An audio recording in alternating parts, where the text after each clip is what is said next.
Salam kasih, hai saudara yang diberkati Tuhan. Pada hari Minggu tanggal 23 April sampai hari Sabtu 29 April 2023, warga gereja Masehi Injili di Minahasa akan membaca dan merenungkan bagian firman Tuhan dari Injil Yohanes pasal 20 ayat 19 sampai ayat 29. Karena itu saat ini kita akan bersama-sama belajar melalui eksposisi Injil Yohanes 20 ayat 19 sampai ayat 29. Sebelum kita belajar bersama, mari berdoa. Tuhan, kami mau berpegang pada Taurat-Mu. Kami rindu merenungkan firman-Mu siang dan malam. Sebab tanpa firman-Mu, hidup kami bagaikan dalam kegelapan. Kami akan mudah jatuh, terjerembab dan terluka. Nyatakanlah itu, singkapkanlah bagi kami Tuhan, pengetahuan-Mu, kehendak-Mu, dan isi hati-Mu. Dalam nama Tuhan Yesus, amin. Saudara-saudara, bagian firman Tuhan Injil Yohanes pasal 20 ayat 19 sampai ayat 29 terbagi dalam dua perikop. Perikop yang pertama, Yesus menampakkan diri kepada murid-muridnya. Dan yang kedua, Yesus menampakkan diri kepada Thomas. Demikian firman Tuhan.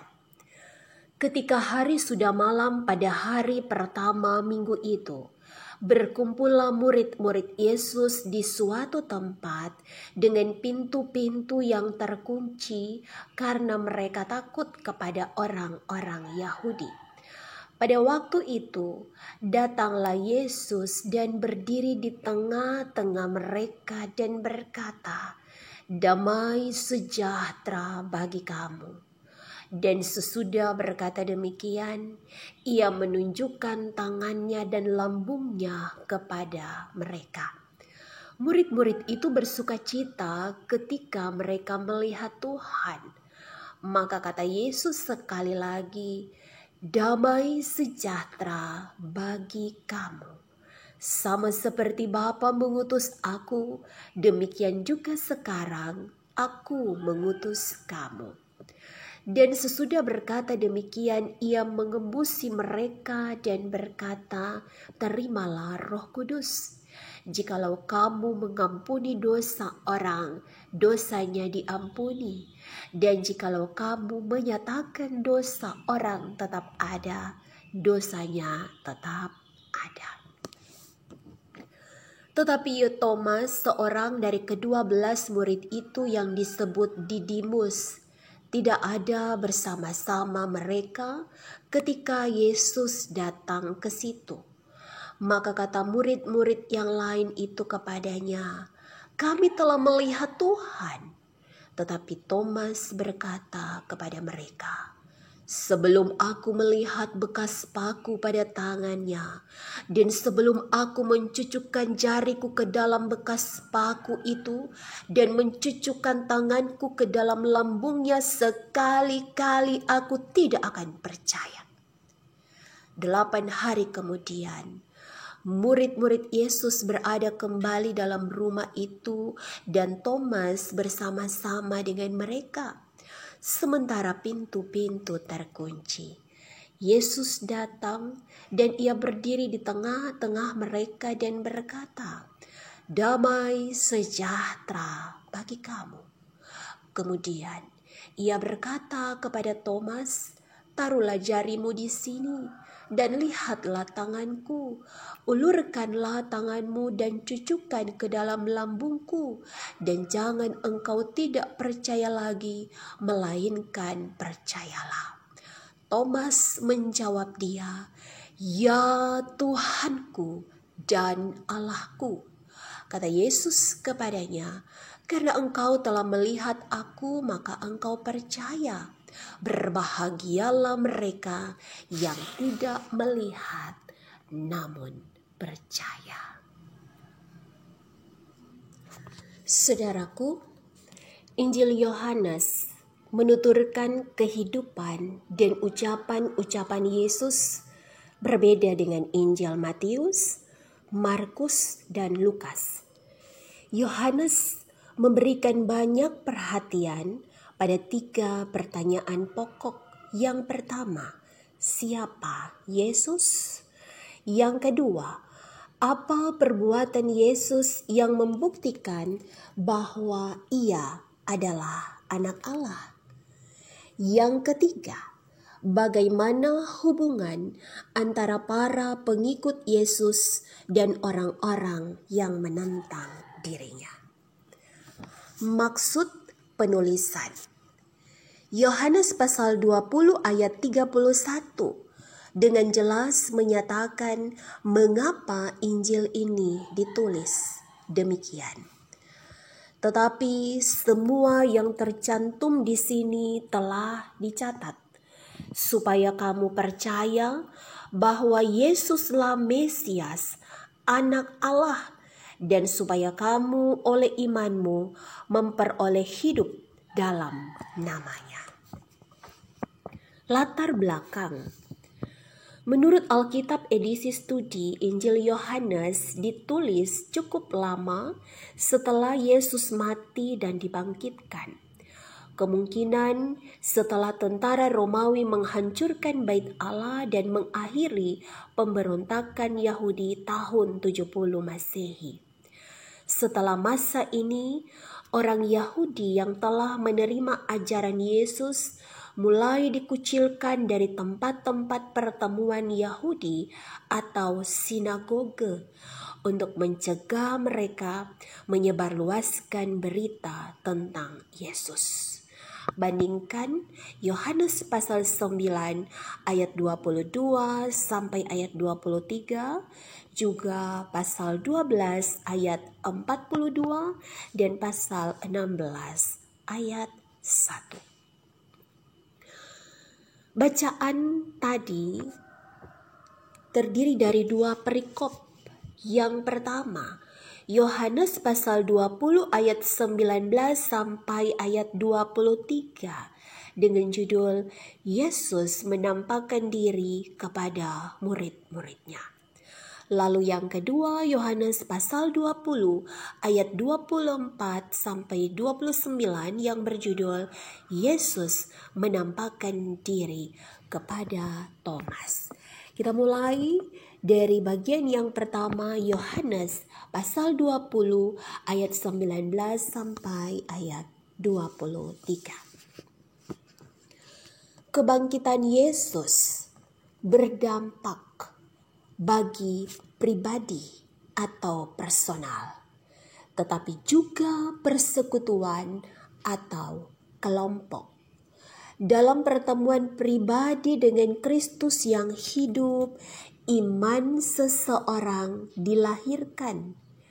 Tetapi pertemuan dengan Yesus yang hidup dalam persekutuan gereja membuat iman itu bertumbuh dan berbuah. Pada Paskah malam pertama, para murid berkumpul di suatu ruangan di Yerusalem. Ayat yang ke-19. Meskipun Yohanes telah percaya, dicatat dalam Yohanes pasal 20 ayat 8, dan Maria Magdalena telah bersaksi, "Aku telah melihat Tuhan." Yohanes pasal 20 ayat 18. Kepercayaan atau keyakinan para murid mengenai kebangkitan Yesus masih berbeda-beda, dan karena itu pintu-pintu dikunci karena mereka takut pada penguasa Yahudi. Lalu kemuliaan Paskah meliputi mereka. Yesus menampakkan diri pada murid-muridnya. Ia menenangkan kecemasan dan kebingungan mereka dengan sapaan Shalom, yang artinya damai sejahtera bagi kamu. Shalom dalam konteks perjanjian lama berarti kesejahteraan yang mencakup segala berkat kerajaan Allah, yaitu kehidupan yang terbaik di bawah tangan Allah yang penuh anugerah. Maka sapaan Yesus di Paskah malam pertama merupakan pencurahan shalom pertama di sepanjang sejarah dunia. Ayat 19. Selanjutnya, Yesus menenteramkan hati para muridnya bahwa dia bukan hantu atau roh halus. Ia menunjukkan tangannya dan lambungnya di ayat yang ke-20. Namun, Yesus datang bukan hanya untuk meyakinkan mereka, tetapi untuk mempersiapkan mereka pada misi kerajaan Allah. Di ayat 21, sama seperti Bapa mengutus aku, demikian juga sekarang aku mengutus kamu. Ayat 22, dalam momen pengutusan tersebut, Yesus memberikan Roh Kudus pada muridnya seperti yang dijanjikannya. Lalu di ayat 23, Yesus memberikan kuasa pada mereka untuk mengampuni dan menyatakan dosa. Bahwa murid-murid dalam misi pemberitaan Injil itu pergi atas nama dan dengan otoritas Tuhan yang telah bangkit. Bagian yang kedua Yohanes pasal 20 ayat 24 sampai ayat 29. Di ayat 24 bahwa Thomas yang juga disebut Didimus tidak hadir dengan para murid yang lain saat Yesus menampakkan diri. Menurut Bruce Milne, Thomas terpukul dengan kematian Yesus. Ia bergumul sendirian sehingga pada hari Paskah malam Thomas tidak ada. Dan di ayat 29, pernyataannya membuat Thomas dipandang sebagai Thomas yang ragu-ragu atau skeptis. Namun di ayat 26, seminggu kemudian ketika para murid berkumpul lagi dan Thomas hadir di antara mereka, secara ajaib Yesus muncul dan menyapa mereka dengan shalom, yaitu damai sejahtera paling hakiki yang sebelumnya di luar pengalaman manusia kini tersedia bagi mereka.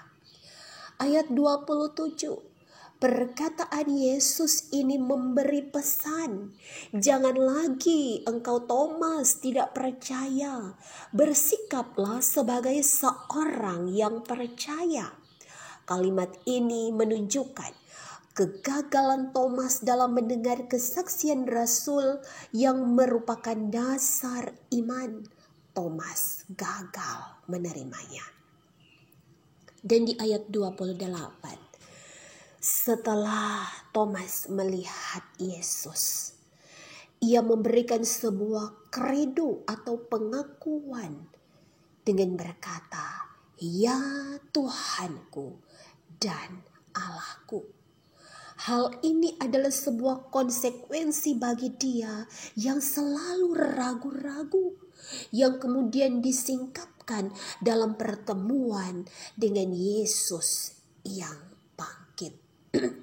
Maka sangat penting bagi setiap umat untuk mengalami perjumpaan dengan Yesus secara pribadi atau secara persekutuan atau kelompok. Yesus adalah esensi ilahi. Dalam dirinya Allah sendiri datang kepada Thomas. Yesus menerima penyembahan Thomas tanpa protes, suatu hal yang sangat berlawanan dengan sikap para pengikutnya jika diperlakukan demikian. Yesus memang layak disembah. Penerimaan penyembahan Thomas ditambahkan Yesus dengan ucapan bahagia di ayat 29. Berbahagialah mereka yang tidak melihat namun percaya. Penulis Injil Yohanes hendak menjelaskan bahwa para pembaca yang hidup di abad pertama maupun abad kemudian yang tidak lagi melihat Yesus, bahwa posisi mereka tidaklah lebih rendah dari posisi Thomas. Bahkan dalam pandangan Yesus, kedudukan jemaat di abad kemudian atau jemaat di masa kini adalah lebih baik dari Thomas. Karena itu, Yesus berkata, berbahagialah mereka yang tidak melihat, namun percaya. 1 Petrus pasal 1 ayat 8. Sekalipun kamu belum pernah melihat Dia, namun kamu mengasihinya. Kamu percaya kepada Dia sekalipun kamu sekarang tidak melihatnya. Kamu bergembira karena sukacita yang mulia dan yang tidak terkatakan. Demikian eksposisi Injil Yohanes pasal 20 ayat 19 sampai ayat 29. Kiranya kita semua diberkati, damai di hati. Sampai jumpa lagi. Shalom.